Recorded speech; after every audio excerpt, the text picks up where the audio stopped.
Welcome, everybody.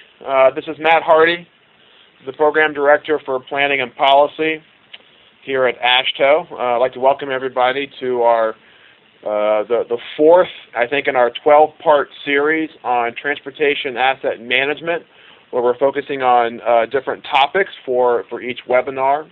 The webinar series is being sponsored by both FHWA and AASHTO. So when you see an AASHTO person, say thanks. When you see FHWA, say thank you. We've had, I think, great success in these so far. We typically have about 150 attendees or connections, and we've estimated about between 5 to 10 people per connection. So I think we have really good attendance from across the U.S., Canada, maybe even some other sort of European, Australian folks as well. Today's topic is on asset management and risk management. This is the fourth of a series of the initial four. These webinars are being held every 2 months. The next one is going to be on asset management and this concept of performance-based planning. We all know about MAP 21 and the emphasis on performance-based planning and programming and risk-based asset management plans. So I think this webinar, talking about risk, plus the next one talking about performance-based planning, should put us all in perhaps a more comfortable position in getting ready for the requirements of MAP 21. So the next one on asset management and performance-based planning is going to happen on July 10th, 2013 at 2 p.m. As a reminder, these take place on the second month of every other month at 2 o'clock.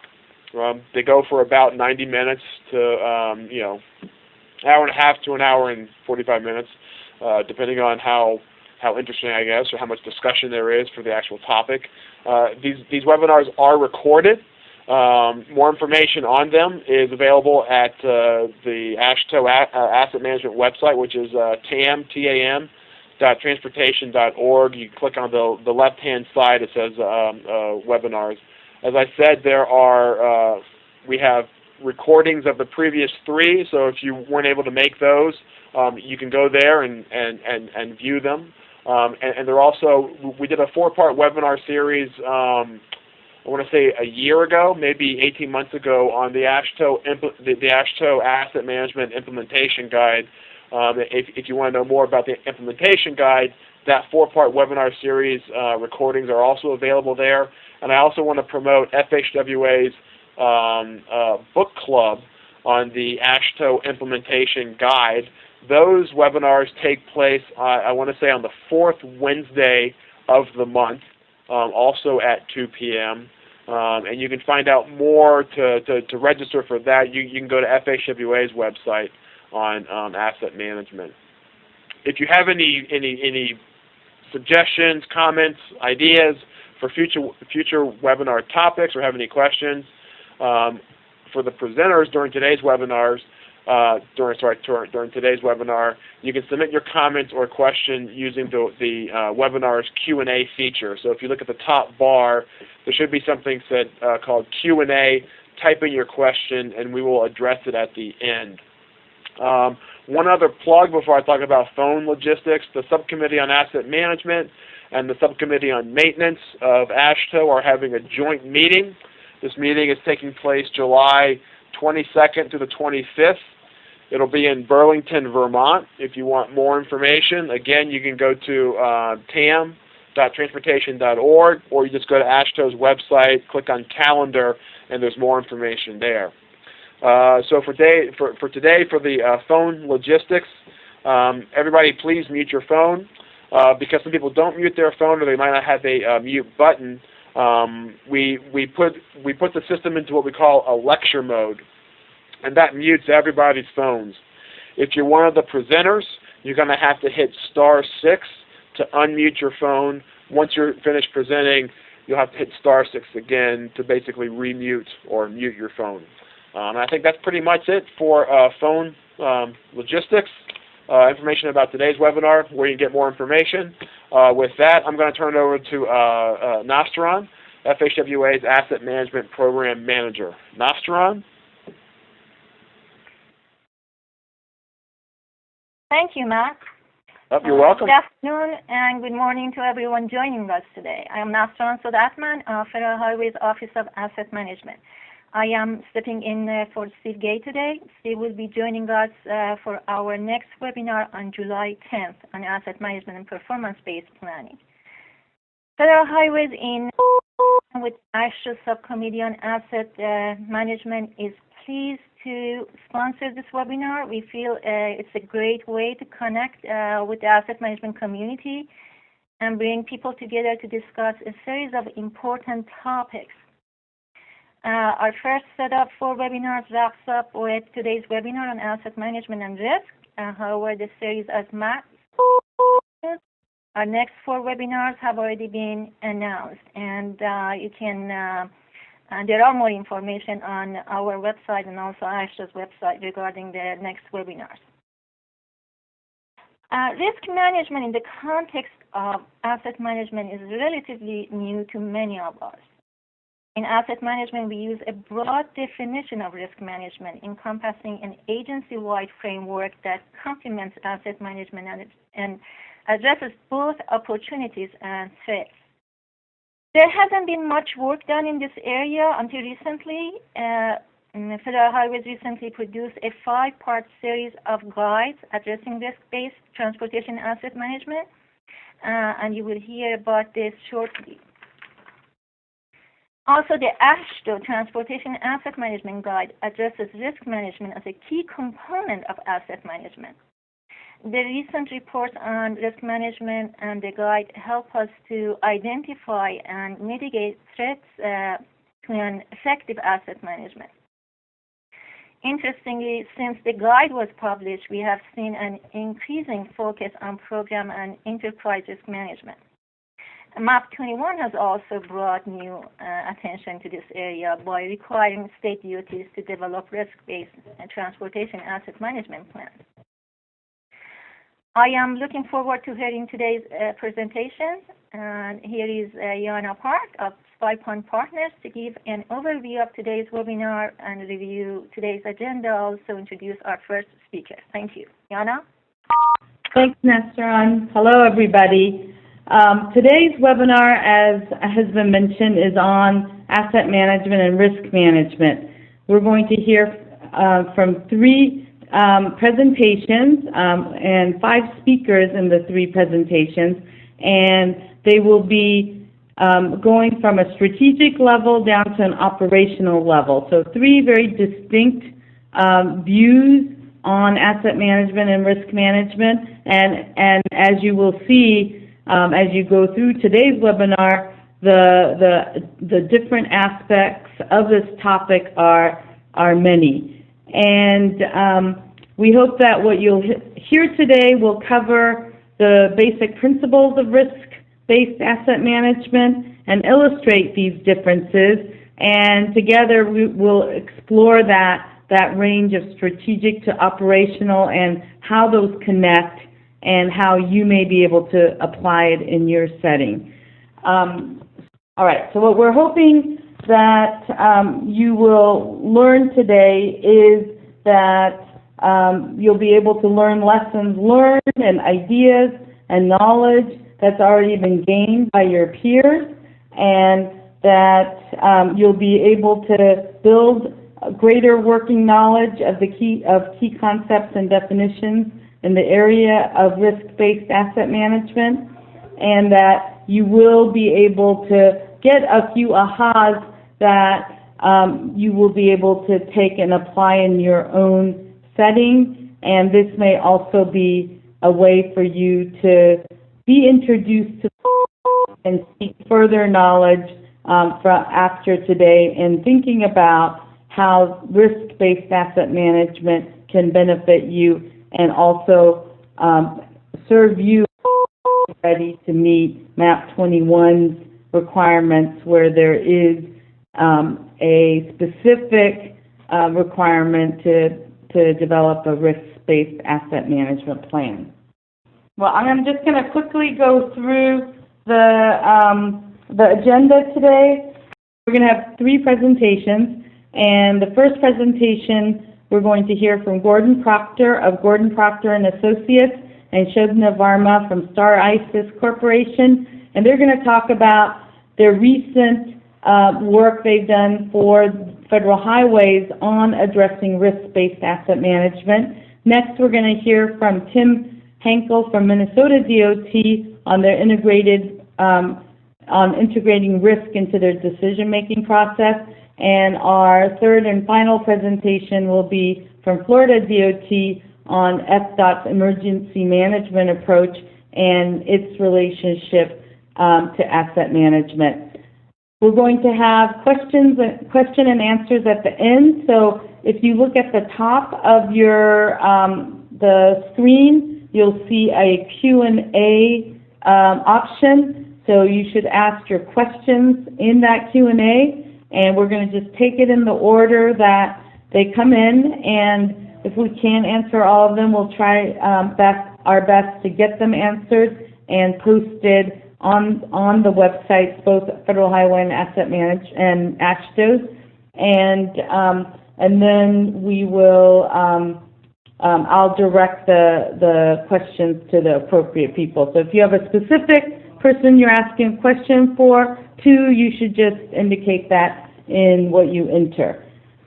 Our first presentation is from Shobna Varma from Star ISIS Corporation and Gordon Proctor of Gordon Proctor and Associates. Shobna and Gordon co-wrote a 5-part series for the FHWA Office of Asset Management on risk-based asset management.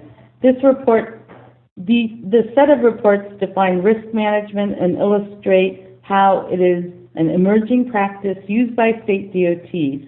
Both Shobna and Gordon work frequently with federal highways and state DOTs on this topic. Now I'll turn it over to Shobna and Gordon. Thank you, Hannah. Appreciate the introduction. Good afternoon and good morning to all of you. As Nastran said earlier, MAP 21 has a strong focus on risk-based management. Hannah, next slide, please. Thank you. Federal Highway Office of Asset Management, as both Hannah and Nastran mentioned, produced 5 reports recently on how risk-based asset management can complement other transportation asset management processes. These 5 reports are now available on the FHWA website, so you can access them from there. They define and illustrate how risk management can be applied to managing transportation program of assets, both and other operations in the agency at the agency or the enterprise level. In the reports, we define what risk and risk management are. Next slide, please. Risk, as we say in the report, risk is a positive or negative effect of uncertainty or variability upon agency operations. So it's both the negative and the positive. The fact that the risk is both positive and negative, and it relates to uncertainty, is something that we'll touch upon in a later slide. We define risk management as cultures, processes, and structures that are directed towards the effective management of both potential opportunities and threats. So really all threats, all risks, previous slide, please. Okay, thank you. All risks are not threats. Risks do create opportunities. And part of what risk management is about evaluating which opportunities you can capitalize on and which risks you need to mitigate. Next, please. As we said earlier, not all risks are negative. Risks are not just threats. While risks do include threats, a big component of variability of risk is variability. Risk can also be caused by change or by uncertainty, but risk can also create opportunities. And risk focuses on uncertainty as much as any of these other areas. So if you have a plan, so for example, if you have a plan, and if there are certain factors that cause uncertainty as to whether you will be able to implement your plan or achieve the objectives of your plan, by understanding the risks, you are able to discern which of these you can capitalize on and which risks you need to mitigate. So risks really are not just about physical threats. They can be about achieving your goals that are tied to your to things like your customer satisfaction objectives. That is, to achieving your infrastructure conditions and your infrastructure performance or your safety objectives. Risk management is really about overall agency objectives and not just about achieving these specific goals related to physical health condition or performance of specific assets. So when thinking about risk, we think about what is the risk to achieving our broad institutional objectives. So risk can be viewed in a variety of ways. Next, please. Risk can show up in your operational aspects of business. It can be anything that impedes an objective or creates a new opportunity for you. For instance, economic risk can be caused by price increases, by inflation. There are decision risks that can be caused by bad information or bad data. If you're not confident about your data, you're always going to be at risk about the decisions you make based upon your data. So there are external risks caused by climate change, seismic risks and floods. Also, there are risks associated with new technologies. So though new technologies are promising, there's also risk of failure and risk of concern that there will be loss of waste of resources. Sometimes there's a risk associated with steep learning curve associated with deploying new technology and upfront costs that one has to incur. But there are also opportunities that are caused by things like new materials, new processes. And for all of these risks, there's a risk that things may not work out well or not work well enough. Risks really run across all the gamuts of operations and can affect anything from your financial operation, your strategic objectives, to your daily operations, and then to the physical assets that we traditionally think about when we're discussing risks. Next, please. As Nastran said, MAP 21 really initiates an era for U.S. transportation agencies with emphasis on performance management and asset management. And this aspect of risk management is a relatively newer concept. It states that states must develop risk-based, performance-based asset management plans for at least the national highway system. So this is a new thing, but there is a real logic to including risk management with performance management and asset management. Next, please. So asset management and performance management seek to increase the reliability and predictability in the outcome of systems and operations. So that is the definition and the intent of quality, which is ensuring reliability. So, but there is going to be, and you can expect that, in the world that we live, there is uncertainty and unpredictability. So, and that's the place where risk management can be a good complement to asset management and performance management. What risk management really does is helps you identify the variability and the unpredictability. That is the threats and the opportunities that exist in the real world. So the opposite of reliability, which is variability, and risk management is the tool that helps one deal with variability. It helps us reduce the variability in the desired outcomes created by these threats and opportunities that arise in the real world. Next, please.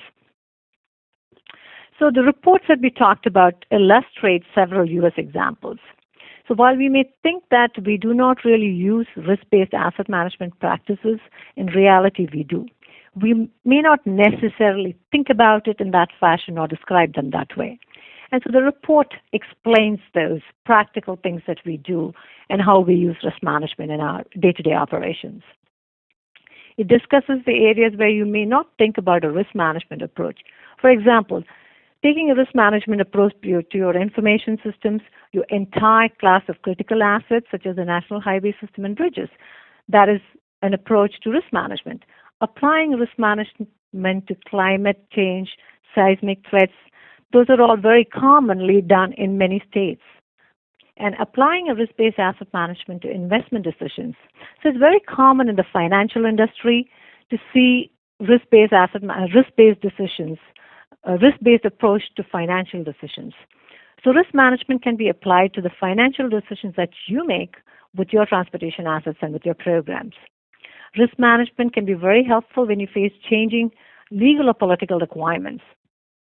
It also provides you an opportunity to inform your decision makers that the ability to achieve your stated objectives may well be at risk because of the volatility you face, because of the legal or political requirements that are being imposed or are changing. These political and legal requirements can cause variability in your ability to achieve your objectives. So risk management does help bring that together. It helps showcase and present the risks associated with you're trying to achieve your objectives in this changing environment. The other aspect is that risk management is very scalable. One very good thing is that transportation agencies for the longest time have been using risk management approach to address project level risks. And the same logic that we've been using in addressing project level risk can also be applied when you think about agency and program level risk. So in the report, what we do is we discuss 3 levels of risks. We discuss that the agency level risk, which in the private industry is often referred to as enterprise risk. We refer to that in the series of reports as agency level risk. These are the risks that are very high level risk to an agency, and they can cause concerns or the lack of ability to achieve the agency's objectives and goals. So these tend to have an effect throughout the organization, and they are generally external. They can include things such as declining revenues, lack of political support, change in leadership, and broad range of aspects pertaining to the overall nationwide aging infrastructure. So these kind of big overarching issues can cause agency risk. These are often outside the control of staff and have to be dealt with at a very high level in the organization. But they can have a tremendous impact upon the ability to achieve the overall asset management objectives of an organization. These would be overarching risks that can affect the entire agency, the agency's ability to achieve its asset objectives, but also its strategic objectives. Next, please. Then there is the program level risk. We show in the diagram to your right the 3 levels of risk. The second tier that we talk about is the program level risk. These are the risks to your bridge programs, the pavement programs, the maintenance programs, and so on. There are distinct risks that can be managed at the program level. For example, data quality and availability. If you're not satisfied, for instance, with the quality and availability of your pavement data, or your bridge data, or your maintenance data, you probably have a risk associated with managing those assets, your bridges and pavement programs. If your state has a very diverse and decentralized project selection process and perhaps a not so strong approach to preservation, these can create risks. You may have a very finely tuned asset management plan developed, but if it cannot be implemented in the way that you intended it to be just because of the disparate selection and preservation strategies, then it can have an impact and pose risk to your achieving your pavement and bridge and maintenance program objectives. So those are some program level risks. You may also be at risk because you do not have good forecasting tools. If you're not certain about how your system is going to perform 5 years from now or 10 years from now, then you are at risk of achieving those long-term objectives and of sustaining your asset conditions into the future. Another example of a program level risk is loss of institutional knowledge. This is something that all transportation agencies are facing at this time, is a tremendous turnover of institutional knowledge, of subject matter experts. And so sometimes you can have a few key personnel in your bridge department or your payment department or your maintenance area, and their retirement may cause some challenges to your attaining your entire bridge or payment or maintenance program objectives. Next, please. Then there is the third tier of risk that we talk about in the reports, which is the project level risk. This is something that most DOT personnel are routinely using. They're comfortable with it. These are the traditional risks that we talk about in the context of cost and scope and schedule. And then there are also project risks because of unknown factors that can affect your project delivery or achieving it, completing it in a timely fashion, that such as geotechnical, environmental issues, or issues related with utilities or railroads. So those are some of the other project level risks. So we do emphasize in the report that if you're familiar with risk management at the program level or the project level, you can take those same concepts and apply them to the higher tiers, that is to say at the program level and the agency level. And you can actually have effective risk management at those higher levels too. Next, please. So one of the reports looks at risk to networks and corridors. And you know that inherent in the MAP 21 is the risk-based asset management, risk-based management focus, first on the national highway system, and then it states voluntarily on other networks. And so because of this overriding importance of the national highway system, it is obvious that it has led to an emphasis on the national highway system. So if trade-offs have to be made, then MAP 21 says your asset management plan should be focused on NHS, on all of these critical, important networks. And the rest of the network, it says, is voluntary. So MAP 21 also puts an emphasis on corridors and freight corridors, freight networks. Therefore, a risk-based approach that emphasizes those networks will very logically complement the MAP 21 emphasis upon an NHS and the important freight networks. There are several examples in place across the country, in transportation agencies that we have pulled out and included in the report. And they show how asset management can be scaled up. Risk-based asset management can be scaled to different levels and applied at different levels in an agency. Next, please. So this is a heat map of an example from the North Carolina DOT.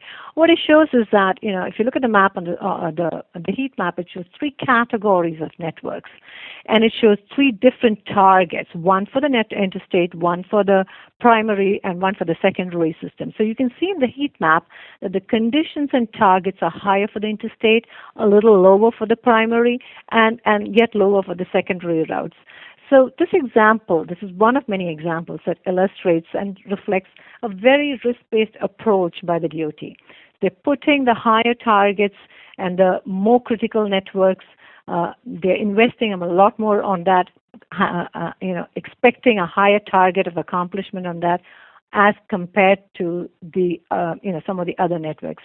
So the intent being that these are at higher risk of economic failure, and any disruption can cause a higher impact on the traveling public, and it can also cause higher cost to fix. So these sort of allow us, transportation agencies, to demonstrate how some of the challenges that they face in making trade-offs. I know that developing a risk-based asset management plan seems a lot like challenging, but it really is an opportunity, as is shown in this example here. It allows us to have a platform that when we have to make these very difficult trade-offs, we can use a risk management approach to explain and educate to decision makers about what's involved and what the difficult trade-offs that we are making. Gordon? Okay, thank you. Thank you, Shobha. Shobha had summarized the first three reports, and I'm going to summarize the last two. And the fourth report deals with managing risk to asset management policies. And these would be the types of risk that would be owned by the executives, the director, by the commission, or people who are at a high level of the organization. And they tend not to lend themselves to formulaic solutions such as audits or quality assurance reviews. These can be really thought of managing risk at this level as a verb and not as a noun, that involves a very active practice of continuously surveying the horizon, and in terms of dealing with the unpredictable and variable activities that may impede your asset management plan. In this report on your right, you will see a theoretical policy risk register. This would be the risk that would be of highest importance to carrying out this theoretical agency's asset management policies. And as you can see, the highest risk identified is inadequate information system, budget shortfalls, inadequate asset inventories, failure to perform proper maintenance, price increases, and loss of experienced staff. As you can see, the likelihood and the consequence of each have been identified. A risk rating has been developed. They've been ranked and put into a heat map. So with this type of information, you could communicate to your board, your commission, the public, or the legislature that these are the critical issues that may impede you from achieving your asset management policies. And it's also a good reason for these to be managed at a high level. Some of them may provide opportunities and not just threats, and the board can take advantage of those opportunities. Next, please.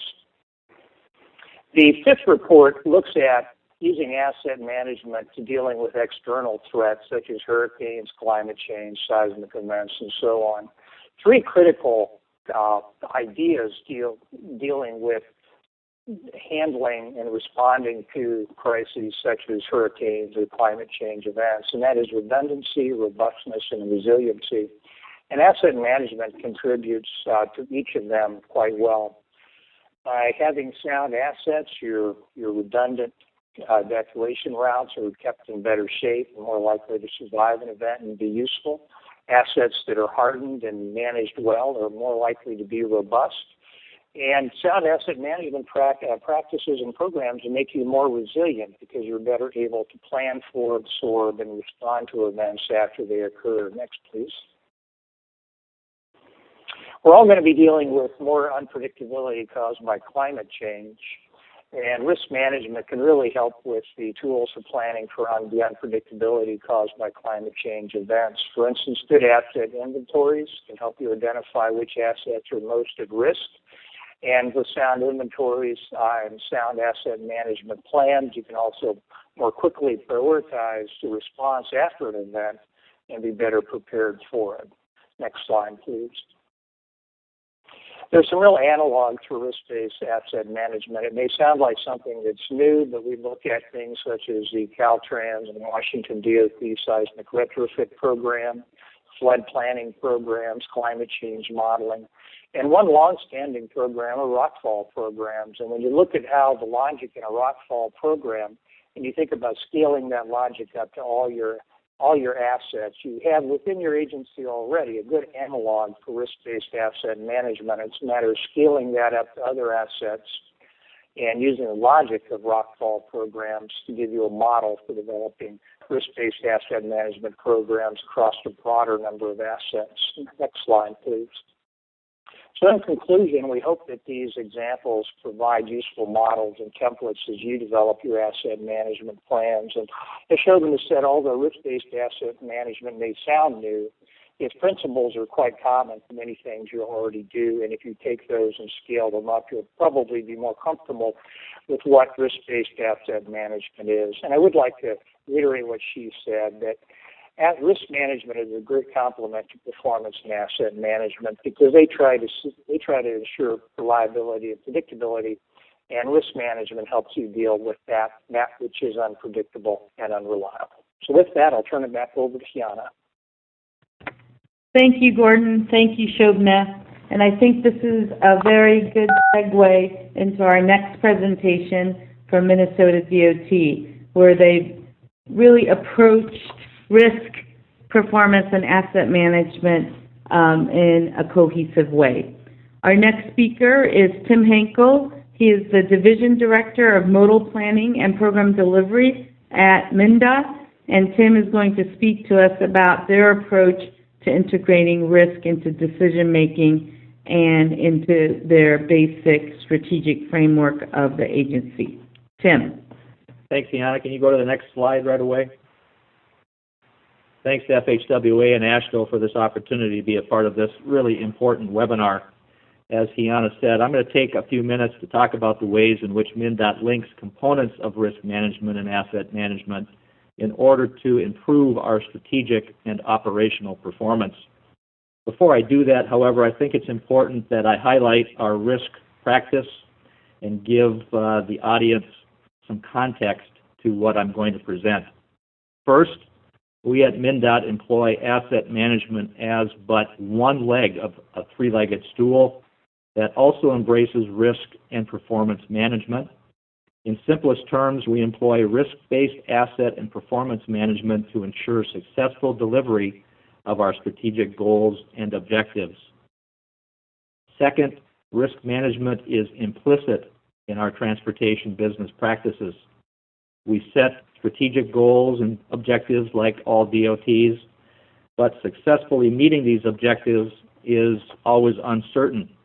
Internal and external risk events can impact the achievement of the objectives that we've set here in the state. Likewise, we set performance measures and we develop asset management systems that optimize the investment decisions that we're making. Again, risks can impact the achievement of performance and of asset optimization. The point I'm really trying to make here is that we know that risk is pervasive in our transportation business here in the state, and therefore we also feel it is incumbent upon us to develop explicit enterprise risk management strategies, methods, and tools as a key component of our three-pronged management approach.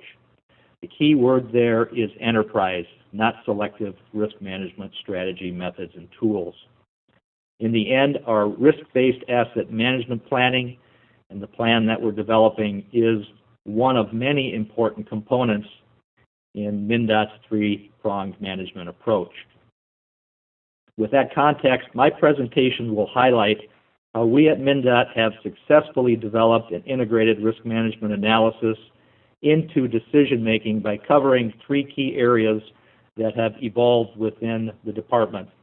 First, the emergence of this concept and the reality of enterprise risk management. Second, how we're applying risk management analysis in our highway investment planning. And last, what we're doing with respect to asset management planning in applying risk management analysis in the first transportation asset management plan being developed by the department. Next slide.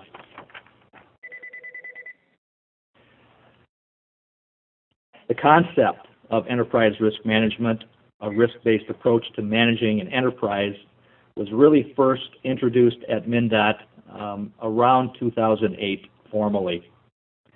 For risk, the first step, of course, was to define risk management, and it's very similar to that which was the definition presented by the previous presenter. Risk management analysis is a systematic approach to setting the best course of action under uncertainty by identifying, assessing, understanding, acting on, and communicating risks. Like most DOTs in recent years, investments required to meet existing performance targets have well exceeded projected resources. As a result, MnDOT has begun to formally incorporate risk management into our overall transportation planning process and investment decision-making activities. Where performance measures and targets allow us to quantify how well we are doing at meeting specific objectives, risk management analysis is helping us consider trade-offs among competing objectives when resources are inadequate or there is a high level of uncertainty. Using risk to inform investment and project decisions is certainly not a new concept for MnDOT. However, moving forward, the use of risk management analysis will be more standardized, more transparent, and will be an integral part of investment planning. At MnDOT, it will serve as a starting point for discussions with the public and transportation partners regarding investment decisions and required trade-offs in light of fiscal constraints. Next slide. The evolution of risk management at MnDOT continued through 2010, where we initiated some work to develop what we call district risk profiles.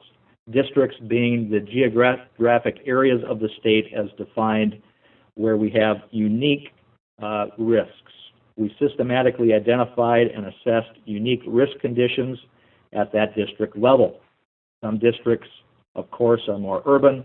Others are certainly more rural. Some have seasonal freight issues or high seasonal recreation-oriented traffic. Others, for example, have poor soils. The list can go on and on. The objective of these profiles was to evaluate how each district, with its unique characteristics, might best respond to statewide investment directions. We were able to identify investment strategies to keep risks at a tolerable level, even given the unique nature of risks as we looked across the state. Completing this risk assessment required several assumptions. For example, we had to assume no change in policy, resource allocation, or system size. We gave guidance that established a 10-year time horizon and standardized impact and probability scales. The output was a profile of risk in the end for each district. And while not included in the slide, it's important to note that we completed a similar risk profile for several of our investment categories, which would include pavement, bridge, safety, and mobility. So it really covered all categories of need across all of the districts. Next slide. The evolution continued, building on the profiles that were developed for each district and the development of our Better Roads program. Our Better Roads program is a great example of how risk management analysis can inform investment decision making. As of 2011, in this state, more than 700 miles of our trunk highways were in poor condition. Despite approximately almost $1 billion of planned pavement investments from 2012 to 2015, the number of miles in poor condition was projected to increase to almost 2,000 miles by the year 2020. Using a risk management analysis process, we were successful at identifying and communicating the likelihood of negative impacts on the traveling public, the state's economy, as well as our quality of life, along with the dramatic increase in the future cost of the deferred maintenance. The result of this risk assessment were used to make the case to our legislature. We were ultimately able to redirect funds to address these needs. Next slide.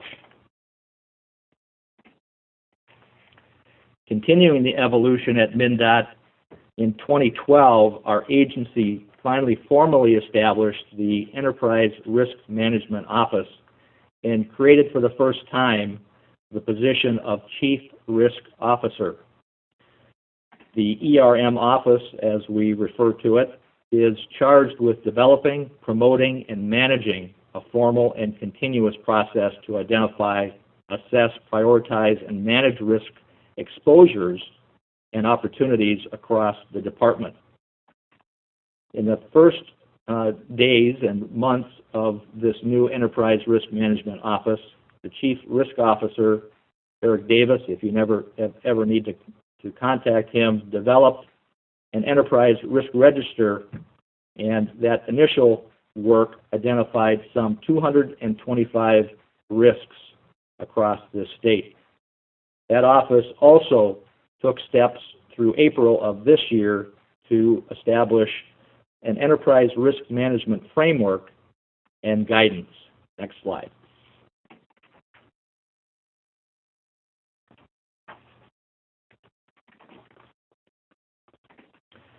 The enterprise risk management framework that I'm referring to applies to the three levels that were communicated by the previous presenter and are very similar, but there's a few word changes that you need to recognize. Where the previous presenter talked about agency level risks, we talk about this in terms of strategic level risks, which impede the achievement of MnDOT's vision, mission, and key results.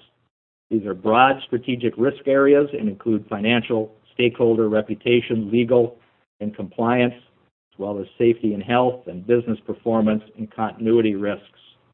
Strategic risks are monitored and assessed at both the strategic and business line levels. The business line level, or what in Shabna's presentation was referred to as program level, at MnDOT are identified and managed by business line management. These risks impede the agency's ability to deliver products and services, meet established performance targets, and accomplish our business objectives. And finally, the project level risks are risks identified by our project managers that threaten the scope or the schedule or the cost or quality of our projects. Depending on the scope and complexity of the project, these risks may have strategic or business line consequences that warrant inclusion in the strategic level ERM risk register. The figure that you see on the right of this slide, which may be a little difficult for folks to see, is the MnDOT Integrated Risk Management and Business Planning process. This establishes the standards, the processes, and the accountability structure used to identify, assess, prioritize, and manage key risk exposures across the agency. The framework enables leaders at all levels within MnDOT to systematically evaluate the implications of decisions and actions to the agency's highest priority goals and objectives, or what we call key results areas, and effectively manage a broad array of risks in an informed and strategic manner to within an accepted tolerance level. MnDOT's ERM framework identifies and assesses the risks to achieving the organization's priority business and multimodal investment objectives described as key results areas. MnDOT's senior management identifies performance targets, indicators, and risk tolerance for outcomes associated with each of those key result areas and the targeted outputs of aligned products and services. Next slide.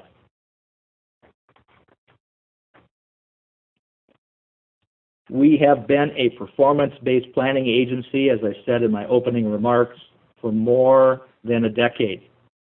In part, this means we identify performance measures and targets to quantify needs and develop investment strategies and financial plans for addressing these needs. We are beginning to incorporate risk management analysis into our planning process as well. This will be used as a means to consider trade-offs among competing investment objectives.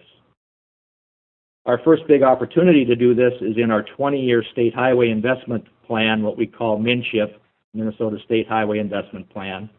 The update is currently in progress and scheduled to be complete this late summer, August or so of this year. MNSHIP identifies capital investment priorities based on projected funding for Minnesota's 12,000-mile state highway system. MnDOT updates this plan every 4 years to reflect changes in policy, transportation needs, construction costs, and revenue. Next slide. In this update of MNSHIP, we applied a scenario-based planning methodology to explore the impact of different investment options on system performance and key objectives. We did this both internally and with our public and stakeholders throughout our extensive outreach process. Each of the outcomes that we evaluated were discussed in terms of risk. For each scenario, impacts were described in terms of potential risks managed and outstanding risks accepted. Framing our investment options in terms of risk allowed for a broad set of stakeholders, both internal and external, to participate in a discussion of trade-offs in a more meaningful way than has ever been accomplished historically. Next slide. Finally, in the evolution of risk in the department, we have begun to work with FHWA on the Asset Management Plan pilot project. Minnesota is one of the 3 states participating in this pilot project to develop Transportation Asset Management Plan in accordance with MAP 21. The Federal Highway Administration is working with each of the states, assisting, advising, and no doubt learning the pilot TAM process as it evolves. The final asset management plan is due to FHWA in April of 2014. As was discussed earlier, MAP 21 requires that at a minimum the asset management plan address pavement and bridges on the national highway system. MnDOT plans to expand the Transportation Asset Management Plan here to include a few other asset management types. Next slide. As a part of its assistance, the FHWA and its consultant developed a draft work plan containing the following sections: the asset inventory and conditions, asset management objectives and measures, performance gap assessment, life cycle cost considerations, risk management analysis, financial plan, investment strategies, as well as asset management process enhancements. As you can see, the risk management analysis is an important piece of this generic sample asset management plan work plan. Within this section, state DOTs are expected to set the context for risk management, define key programmatic risks associated with implementation of the plan, define system risks that could adversely affect the national highway system, provide a map showing the national highway assets most at risk, and finally include a risk register that provides for each programmatic risk the likelihood of occurrence, consequences of occurrence, as well as mitigation activities. Next slide. MnDOT plans to approach asset management for each of the chosen asset types in a systematic way by following the 3 steps listed on this slide. The first step will be to collect and organize all available information on MnDOT's current practice, including how decisions are made with regard to management of each selected asset group. Preliminary work on this documentation has already started. Secondly, establish levels of service, performance measures, as well as targets. This will build on the work of our MnSHIP, our highway investment plan that I talked about earlier.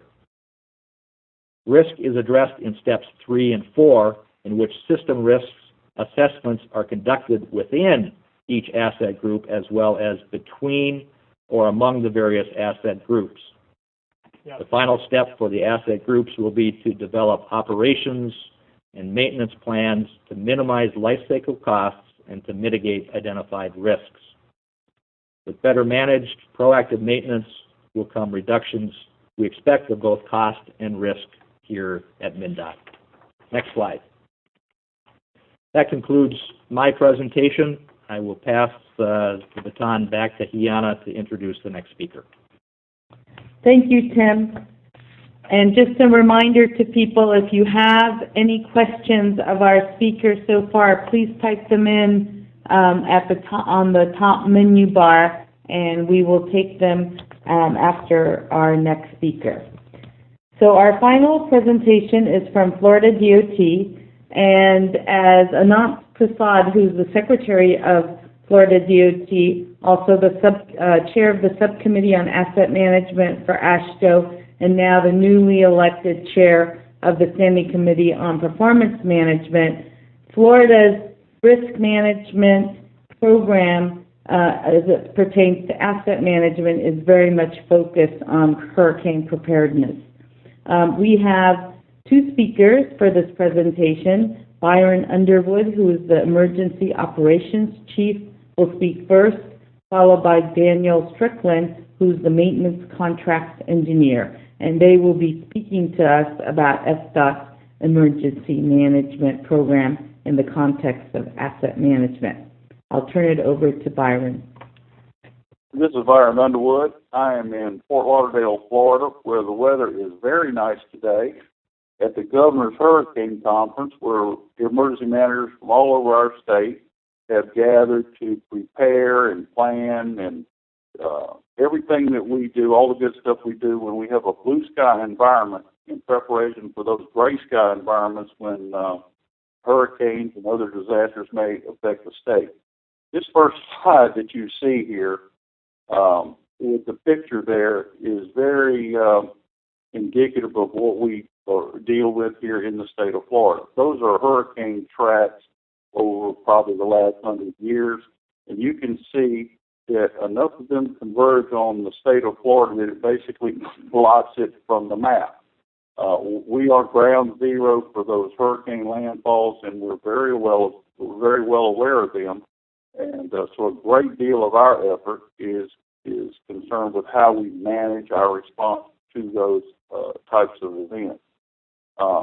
And I'm on the operations side of it, which is basically the tactical response on how we respond to an event after it's happened. But you can see there from that first slide, we are very much engaged in collaborating with all parts of the department, specifically the State Maintenance Office and their contracting unit, to make sure that we have contracts and preparations in place in anticipation of the likelihood of these storms, and that we are able to implement our plans and respond to them, recover from them, and mitigate issues that we may have in the future. And a big part of how we're going to do that is through our asset maintenance contracting. Next slide, please.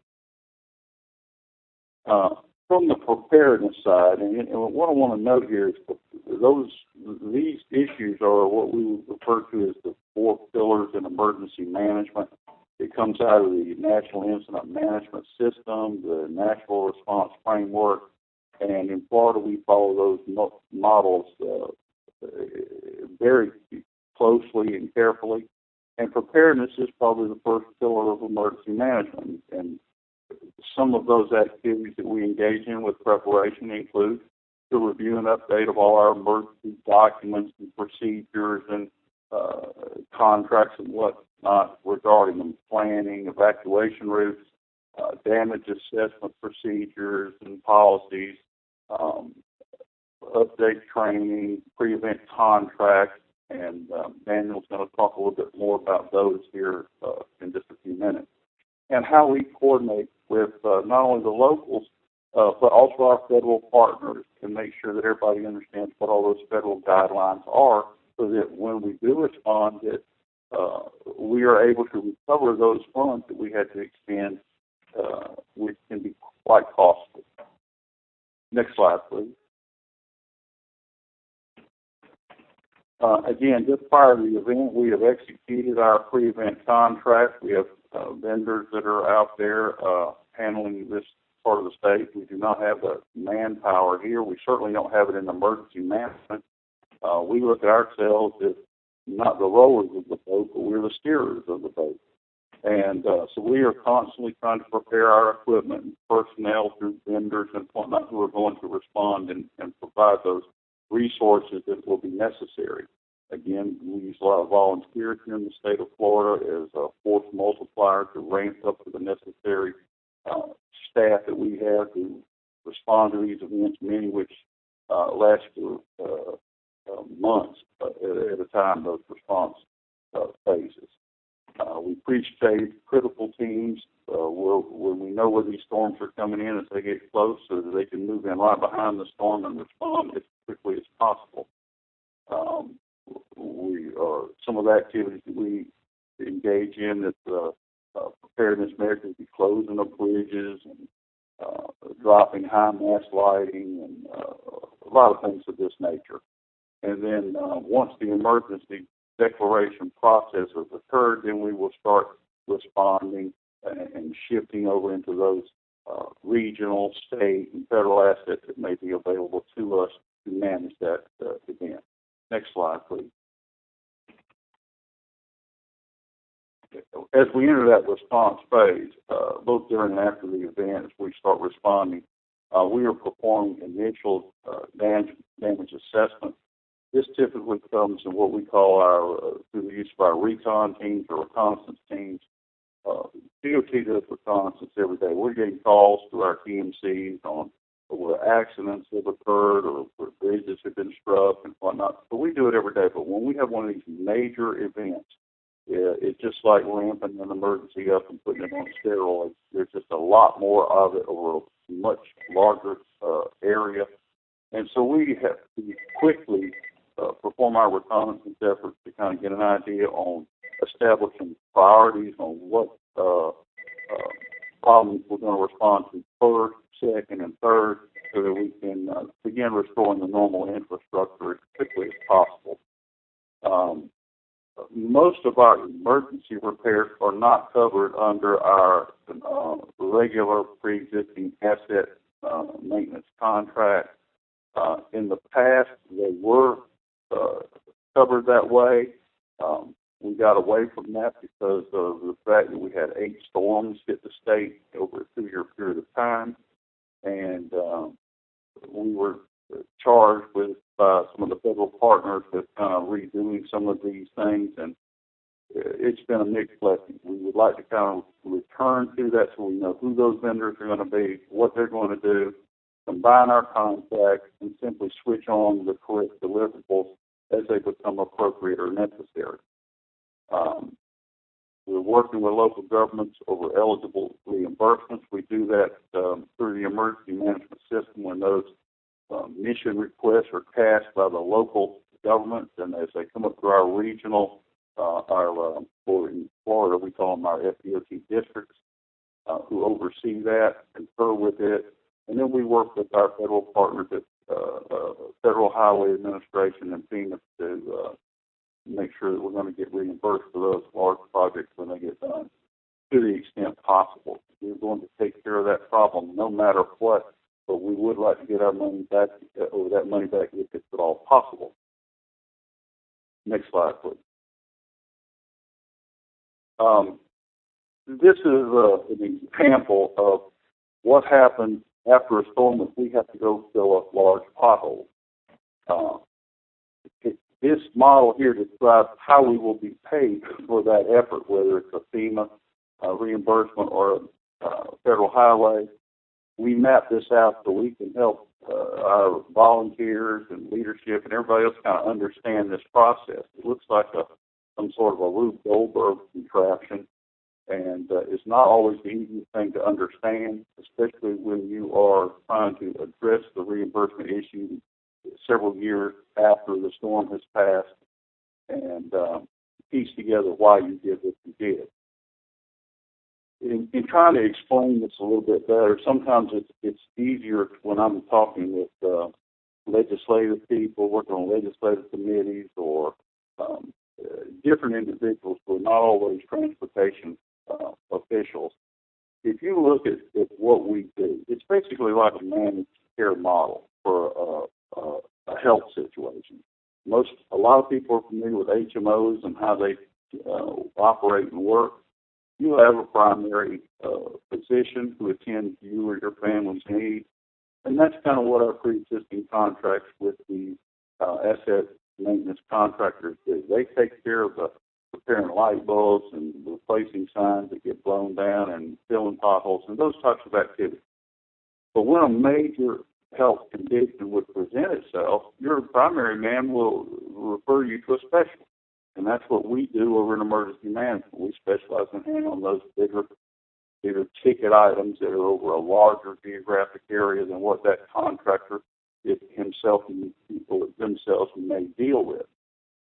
The problem often comes in, and not with the physicians attending you, but whether your insurance company will pay for whatever that specialist wants to do. And that's where we come in as emergency managers on the operations side, is we basically become the case management expert for our patient, and that patient being that corridor that requires the attention and assistance.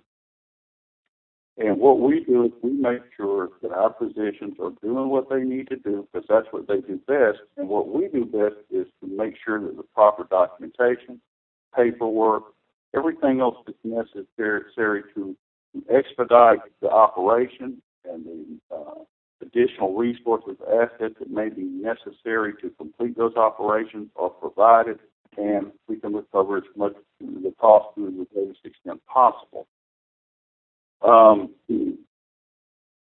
Next slide, please. So the asset maintenance contracting, we are looking at new ways to approach this and deal with it. We're looking at long-term performance-based contracting, which encompasses all or most maintenance functions on a day-to-day basis to keep our patient healthy, to keep the public safe and maintain the roadways within these specific corridors. We call it asset management, that's asset maintenance. Next slide. Byron, let me mention one thing. Yes. Good afternoon. This is Daniel Strickland. I work in the state maintenance office, and I primarily am responsible for performance-based, and we call it asset maintenance contracting. I just wanted to say one thing, Byron, before we move on. Florida has been basically mandated to basically outsource 90% of our maintenance budget to the private sector. So in the future, we will be impacted greatly specific to asset maintenance in our performance-based contracting methods. Specific to risk management, we have to incorporate that as well as incorporating the emergency side of it into these contracts and the great deal of risk associated with those. Florida has great accolades in this performance-based contracting. Industry has praised us for having the best, most concept-embracing program in the nation. We've received many requests locally and internationally each year asking for various types of information on how to build and conduct an effective asset maintenance program. And we've made great strides in the recent past to move forward and get past some of these hurdles specific to the federal guidelines and others. And we can go into a little bit more of that in the next couple slides. So go ahead, Byron. Okay, got here. The next slide says asset maintenance contract. Like we mentioned earlier, in Florida they formally included all incidents, events, anything that happened in a particular corridor, including hurricane response and recovery. Now they only include those things that would happen under a blue sky situation, just regular routine maintenance and operations and whatnot, because we require separate contracts to handle those activities that would ensue following a large event like a hurricane. And the question is why. Next slide. Overall, asset maintenance contractors do very well for us here in disaster response cleanup in the past. They're already mobilized. They have an abundant amount of resources. They have extensive knowledge and experience over the roadways and corridors that they have been maintaining on a day-to-day basis. They know where their problem areas are. The great majority of the work was federal highway and or FEMA reimbursable. Tremendous amounts of paperwork are involved, documentation, red tape involved in getting the federal money to the contractor. It's always a challenge. We go back to our Rube Goldberg diagram a few minutes ago. In some cases, the contractors did not see federal money for over 2 years. Under that model, the federal, those providers were attempting to recover the money from the federal partner. This may have been possible to some extent from federal highways. It was probably not possible from FEMA. And that's where we come in the emergency management operations through our mission tasking and whatnot, is justifying, documenting, authenticating, ordering those assets, and providing that paper trail, which will allow the state to be reimbursed after those contractors have been paid. Next slide. Some of the cause and why we got away from what we used to do and where we are today is, like I mentioned previously, we had 8 hurricane landfalls over a 2-year period of time. Certainly no one was ready for that. No single entity is really at fault. Everyone has shared responsibility in this, from the state agency to the contractors to the federal partners. And it's often very difficult to deal with it. Some of our folks over at the Division of Emergency Management here in the state of Florida,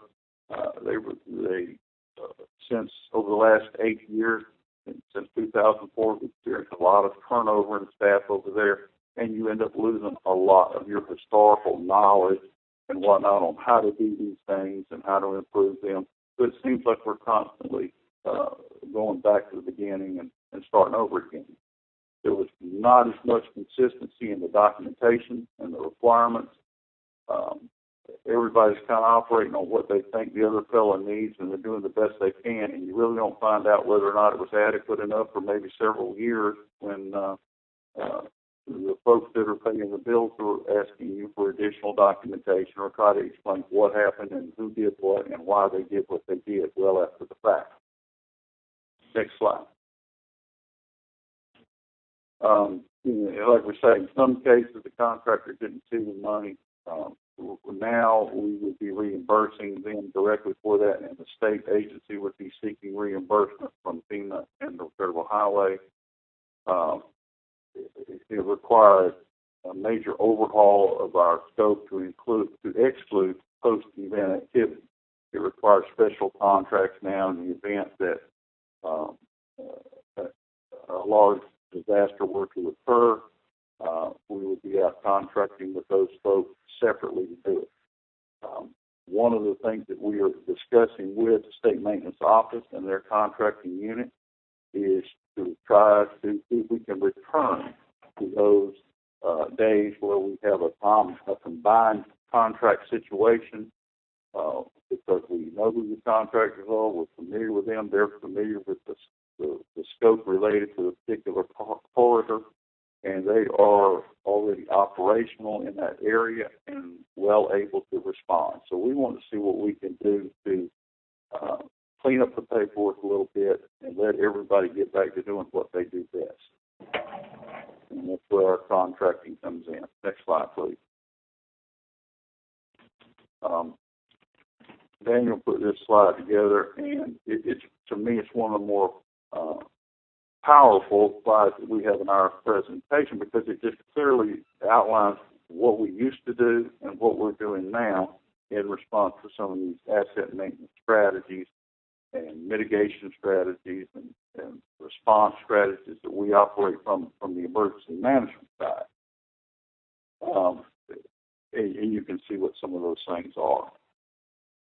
Basically, some of the highlights here are we have moved to where we categorize these things currently in two classifications. One would be, for lack of a better term, what happens during the blue sky period and what happens during the gray sky period.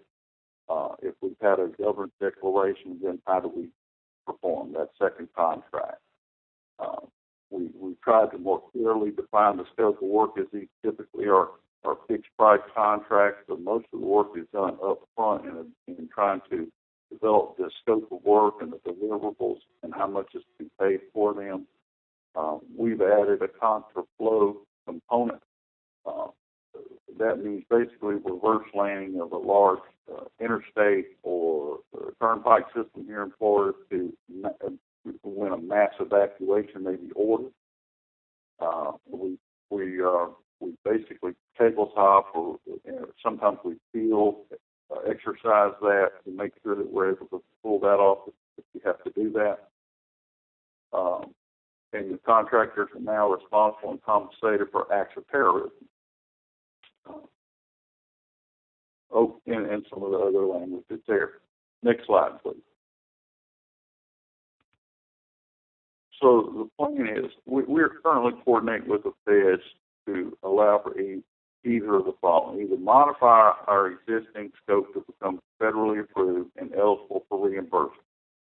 Now, this is an issue that we are working with Federal Highway on specifically. We've already received very favorable response from them, very, very cooperative, in that we want them to look at some of these combined contracts, and when we shift over from our day-to-day efforts that are not necessarily, and those contracts are not necessarily federalized, that when we switch on those activities that would occur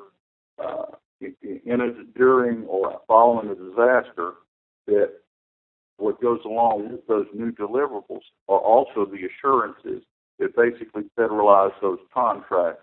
For example, Davis-Bacon wage rates and those types of things that will enable the Fed to reimburse us without any undue delay. And or to utilize the asset maintenance contractors to manage and administer repair work and whatnot that they do normally. So we're trying to combine these efforts to make for a more seamless, coordinated approach to our management of these large events that affect the state. Next slide, please. Daniel, if you've got anything to add, please do so. Kind of clarify what we talked about here. And from my side, with emergency management, if anybody has any questions outside of this discussion that we're having here today, I would be more than happy to discuss it with them over the telephone, or they can send an email request on how we do this in Florida, and I'll be happy to share any and all materials that we have with them. So, Daniel, I'll turn it over to you. Okay, yeah, just real briefly, the problem we face is that when the feds found out that our asset maintenance contractors, in the contract scope, they were required to handle all events, all emergencies, incidents that occur, no matter the size, the significance, and all of that. So when they found out that they were going to have to handle that, regardless of whether they were eligible for reimbursements or whether they're going to be reimbursed or not, I guess that was the trouble we faced, because they then said, well, we won't reimburse you then. So the issue we had was we had to totally revamp our scope, take all of the response and the emergency management side of it out, with the exception of those things prior to the event, safing up anything, lowering high mast lights and that sort of thing. They still continue to do that, but that's not what we want. We want it to be a performance-based contract so that they handle everything. They manage the risk, which we do incorporate several risk factors in our scope. One being, for a single incident, there's $1 million cap. So if a bridge were to get hit or washed out by storm surge or whatever, the contractor's not at full risk. We'll take that risk on, because with risk, as you know, is also a cost associated with that. So, our bids would be higher if we didn't account for this risk. So we want to do that. We want to manage these risks, but do it in a way that the contractor, because they do it so well, they know the risk involved. They know what to expect, and they can certainly do it in a very capable way. So that's really it. But what we're trying to do now is move, kind of where we used to be, and let the contractor handle the reimbursements, let them do all the work, let them take care of pretty much everything we would do as an agency. And that's what our coordinating efforts with the federal government is to try to go back in that direction. And that's pretty much a summary of how we handle that at the Florida Department of Transportation. And again, if there's any questions, here's our contact information as well. Thank you, Dan and Byron. So if people have questions right now, please type it into the Q&A part of the menu bar on the top. If you have specific questions to each of the speakers, they can be answered now, or we can make sure you get connected to them. And as you can see, Byron and Dan's contact information is there. So with that, let's start with the first question, which comes from Alan Ward. And this is a question for Gordon.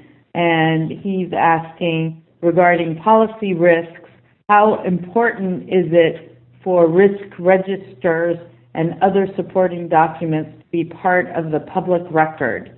While he realizes that transparency of decision-making is a popular consideration, the political environment for a DOT may not always be conducive to a high level of transparency. Are confidential risk assessments still a sound option? Gordon? Sure, yeah, that's a great question. I could see where, particularly if you have personnel matters involved, say you're not comfortable with a program manager, that may be a real risk, that you may not want that in your risk register. So, it's an excellent question. And personnel and, say, contractual questions with contractors, such as in Florida, may well need to be excluded. I think the intent of the policy risks is to try to communicate to the legislature and others that while you may have the best of intentions to carry out the policies they want you to, that there are certain things you can't control. and that the risk policy risk register can allow a tool to communicate to them that you've thought these things through and that you're actively trying to overcome them. When I was unmuting myself here, I missed part of your question, Yana, so I may not have totally answered everything he asked. Could you elaborate on the rest of the question and anything that I didn't cover there? Let's see. So he's asking, are confidential, did you get that, confidential risk assessment still a sound option? So he's really asking in terms of transparency, what's the right dynamic between transparency and confidentiality when you're dealing with risk management? Yeah, that's a very sophisticated question, and we're at the early stages of risk management. But I'd have to say, in terms of personnel or contractual disputes, those may well want to be kept out of your risk register. But the others, I think, intended to be a frank assessment that certain things could impede our policy objectives and us achieving the things that our bosses want us to. And we're trying to get those onto the record. We're trying to show that we have thought them through and evaluated them, that we're actively monitoring them. But it may occur that our objectives may well be imperiled. Thanks, Gordon. All right, our next question is from Guy Tremblay, and it's to Tim Henkel. And the question is, how do you communicate the risk to the population in order to be as transparent as possible? What is the reaction? How to deal with the social acceptability of risk? Tim? Well, the simple answer is probably it goes against Gordon's last remarks. Transparency is critical. Risk registers are the communication device, and it's as simple as that. The DOT here develops a risk register. It oftentimes makes the early stages of that risk register work confidential, but once that risk register is completed, it's the vehicle to communicate very clearly what risks we face so that those stakeholders can help us to address those risks as much as the department addresses risks that are specific to what we can control. Thanks, Tim. So that concludes the Q&A, and if anybody wants to ask further questions, please feel free to type in their questions, and we will follow up with the presenters. Thank you to all of our presenters. That was a terrific set of presentations. I think we all are leaving today's webinar with a greater understanding of risk management and asset management. Okay, so just before we sign off here, the next 4 webinars are now scheduled, and here is the list of them. The first one, which will be the 5th webinar in the series, will be on July 10th, and it's on asset management and performance-based planning. The one after that will be on September 18th, addressing preservation and maintenance in asset management plans. And that will be actually a report out from the Subcommittee on Maintenance and the Asset Management Subcommittee joint meeting in Burlington that Matt mentioned at the beginning of the webinar. Then the third in the next set will be on November 13th, and it will be asset management and adaptation to climate change and extreme weather events. And then the fourth in the next set will be on January 22nd on data needs, issues, and governance for improved management of highway assets. If any of you have great ideas for presentations or experiences that you've had related to the topics, please let Matt or Steve Gay or myself know. The other is if you want for the next set of 4 that will start in March of 2014, if you have ideas for or suggestions for webinars, please send them along as well. So with that, thank you very much, and we look forward to for your participation on the next one on July 10th. Thank you. Goodbye, everyone.